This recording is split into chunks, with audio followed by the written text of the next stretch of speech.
What's up, guys? Welcome back to the channel. Welcome back to Tesla Talk Tuesday.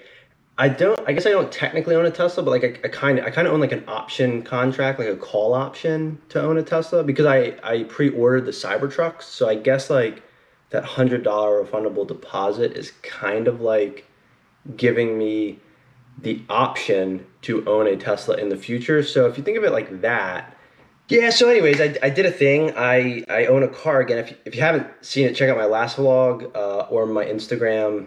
Yeah, they're on both of those. Either way, I'm pretty excited. It's a car I've actually been looking at for a long time. I've talked about it on the channel a couple times.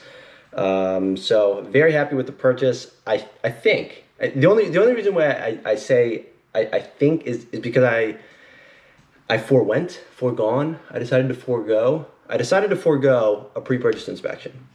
I'll talk about that in another vlog because this is Tesla Talk Tuesday, so we're gonna focus on that. So let's just move on. And if you want to see the car, if you want to see sort of my first reaction, I guess go check out my last vlog. But yeah, Tesla Talk Tuesday. All right, so I guess Mercedes has come out with like a little demo video of some camo cars for their all-electric lineup.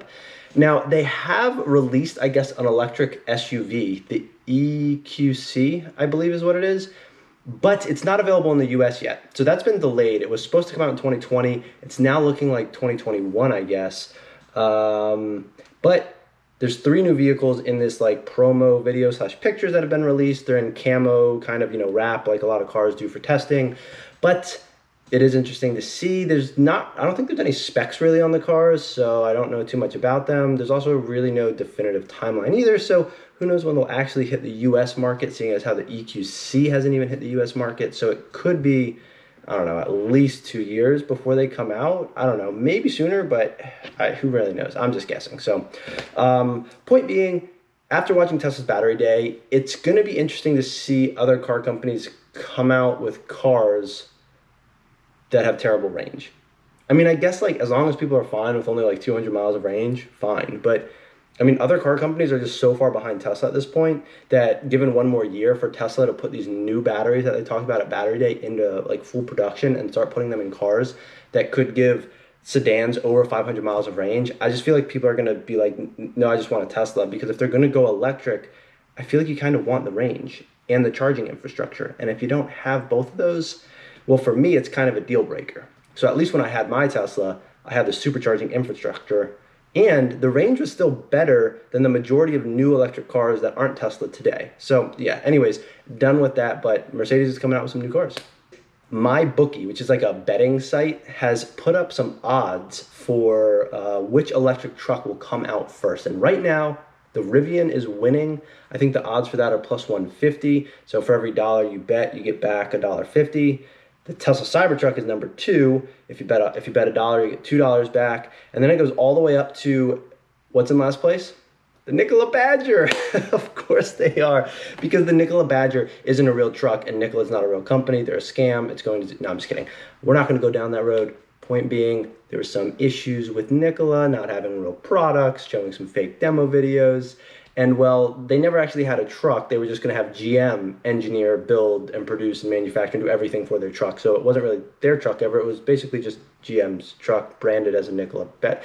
Point being, the odds are plus 1,000 for that. So good luck to Nikola. Hope you guys get yourself out of this one. I mean, it would be a pretty cool truck, I guess, but I just don't see it happening. And I think that company's going to have a little bit of a rocky road going forward. Cybertrucks, I'm very excited, but there is speculation that the phase 1 of the Austin, Texas Gigafactory, once that is completed, the Cybertruck could start getting made, which means that the Cybertruck could start being produced as early as May, which means it could be delivered either in May or June or even July.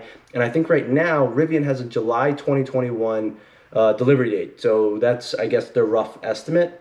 So it is a race to the finish. But either way, I'm excited for both of these trucks to come out. I would love to own both, but if I had to pick one, it's going to be Tesla.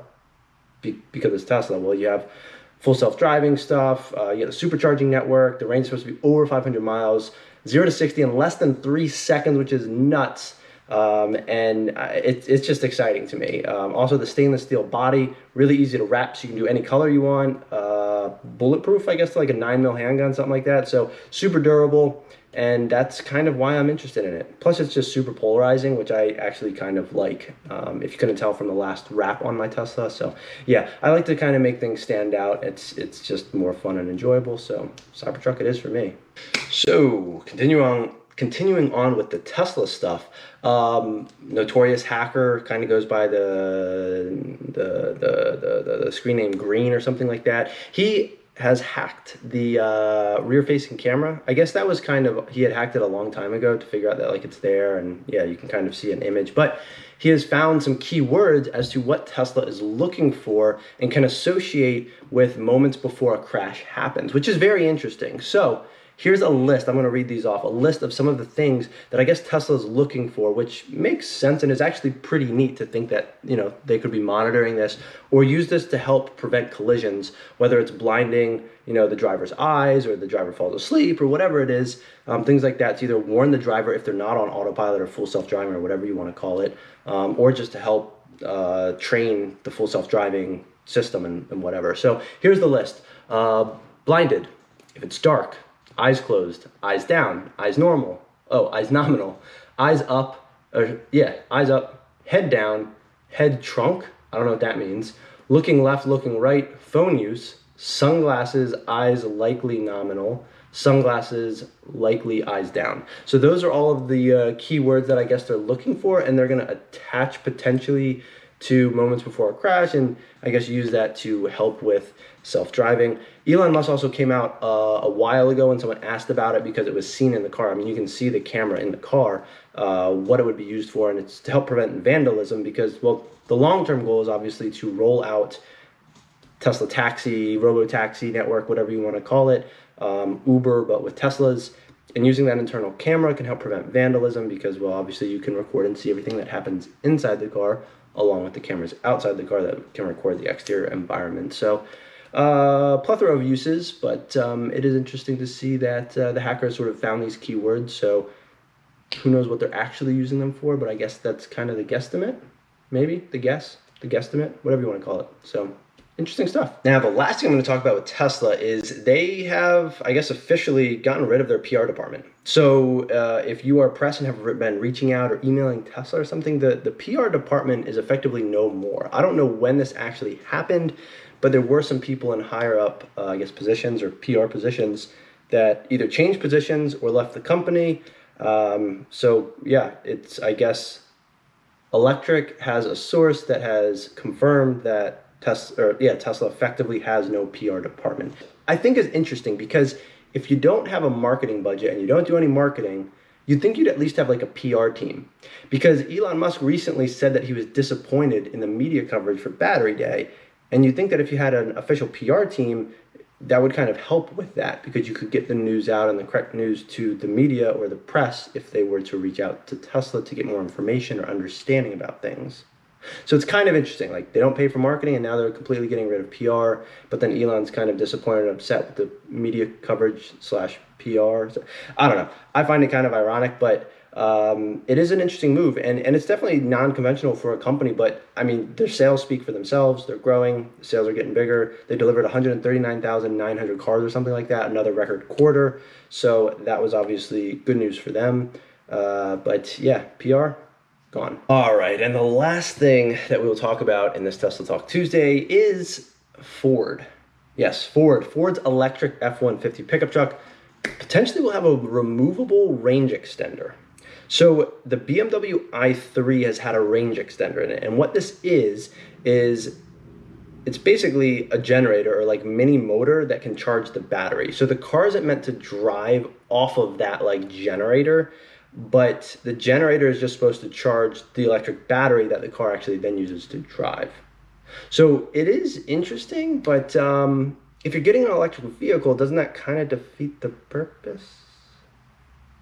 Anyways, I guess it's going to be an option. I can see in some situations where it might make sense, certain work sites or something like that. If you're running the truck or leaving it running, it will drain the battery. If you're using it to tow things around a farm or something like that, you don't want to have to plug it in the middle of the day, because if it's dead, it's dead. Whereas if you can start charging the battery when it's getting low by using this range extender that is removable from the truck, you could have it in the truck, have it extending the range effectively by running the generator, and then you have some more range at the end of the day or to keep going with your day.